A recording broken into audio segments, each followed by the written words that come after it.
Hello，今日同大家睇嚟大圍站5分鐘路程嘅唐樓康樂樓，1樓415尺兩房單位。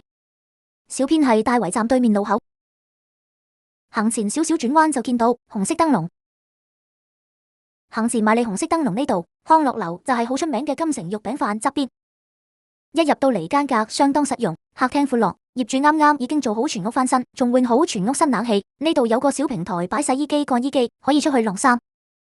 主人房做咗兩面玻璃窗，採光一流。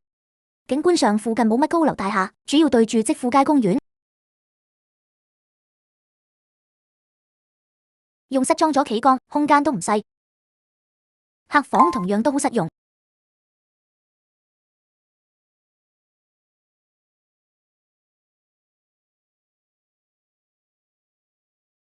最後睇埋廚房，廚房做好收納。同樣有個細又長嘅平台可以出去。業主開價500萬，適合自住投資，有興趣可以查詢我哋。Nice。冇開燈都仲好光猛。